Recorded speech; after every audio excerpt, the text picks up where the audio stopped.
wanted to talk to you today about two books that I really love. They're different versions, and they are both about Ona Judge. There is the adult version that I first read and just fell in love with. It has so many primary sources in there. And the full title of it is called Never Caught, The Washingtons' Relentless Pursuit of Their Runaway Slave, Ona Judge.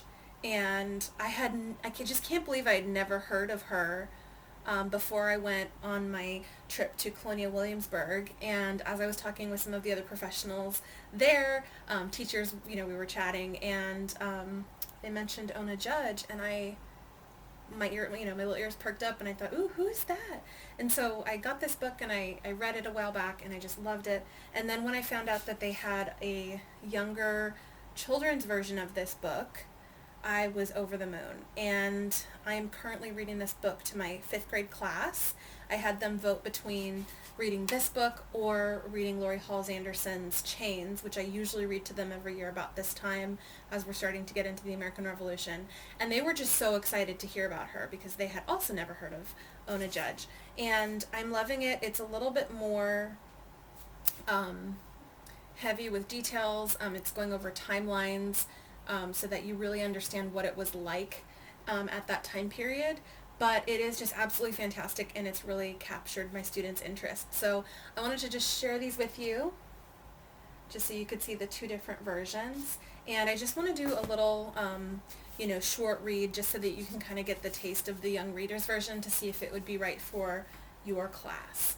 And so here we go. Well, here's the description on the inside first.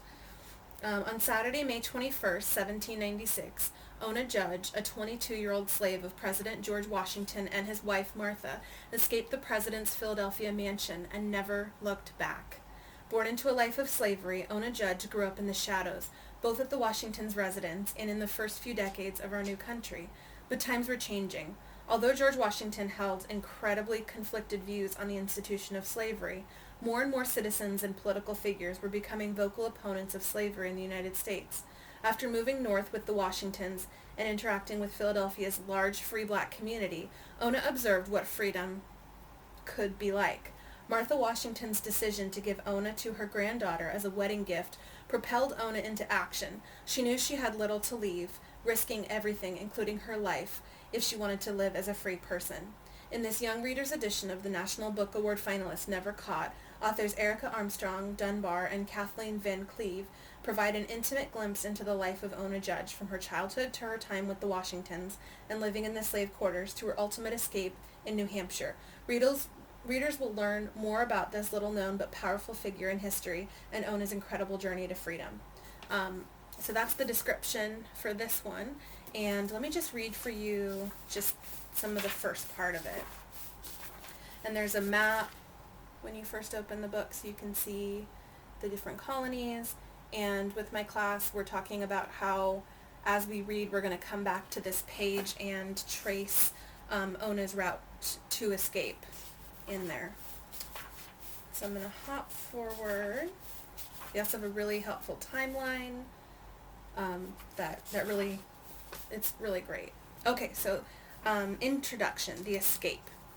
Ona Maria Judge, a slave since birth to George and Martha Washington, didn't typically serve dinner to her owners. It was the one and only time of day when she didn't have to worry whether she was quiet enough or helpful enough or invisible enough. The kitchen staff dealt with meals, not her. Usually Ona was upstairs or outside in the back kitchen, treasuring her moments away from her 24/7 life of slavery. On Saturday, May 21st, 1796, this changes. Watching the dining room from the hallway of the president's house in Philadelphia, Ona's eyes flit back and forth between George and Martha, perhaps eating their salt fish, drinking their wine, discussing things she can't hear. It's time, now or never. She has made a decision, and now the only question is whether she will have the guts to go through with it. Escape. She takes a deep breath. A force inside her compels her to move down the hallway towards the back of the house. Each step she takes brings clarity and strength. Just move, Ona. Just move. She reaches the back door. Maybe the enslaved chef, Hercules, gives her a slight nod. Maybe he knows what she's about to do. Then again, maybe he doesn't notice her at all. Ona does not stop. She keeps moving, her breath fast, her vision startlingly clear. Pull the door open, go outside, head to the docks, move. If she's caught, no, she can't let herself think about that, not now. She starts to walk, or does she run? Does she look back? Does she grimace or frown or smile? We can't know. Security cameras are still hundreds of years in the future. All Ona knows for sure is that she is taking the biggest risk of her life and needs to move quickly to get to the nearby docks built against the banks of the Delaware River. For 5 city blocks, her head down, her heart probably beating faster than it ever has before, she walks and walks until she ends up on board a ship called the Nancy, headed far away. Ona has no idea where she's going. She's lived with the Washingtons for her entire life. Yet soon, there she is against the ship's railing, alone, wind skimming her face. She is trusting blindly in the white ship captain and her free black friends who have helped her escape. Fear of being caught, of being whipped, of being a slave for the remainder of her life must make her feel like she's wearing a blanket of fire around her neck. Looking out at the turbulent waves of the Atlantic Ocean, Ona Maria Judge, this brave, trailblazing young woman, has one thought above all else flaming through her mind. I am free. So that's the beginning of this book. And again, we have the adult version of it. And one thing I really enjoy about this is it talks a lot about the letters that we have been able to read and the different records that there are. We know that Martha Washington burned most of, if not all, the letters that she had with George Washington. And so this is just another way for us to get a glimpse into what life was like there at that time period. And it also talks about how the Washingtons actively tried to skirt around the laws that were starting to take place. For example, it talks about how the Washingtons knew that the laws in Philadelphia stated that if an enslaved person stayed in that city for a certain amount of months, then they would have the right to be free. And so the Washingtons regularly traded the enslaved people. So they would have Ona Judge be with them in Philadelphia and then send them back to Mount Vernon so that they could use that loophole in the law.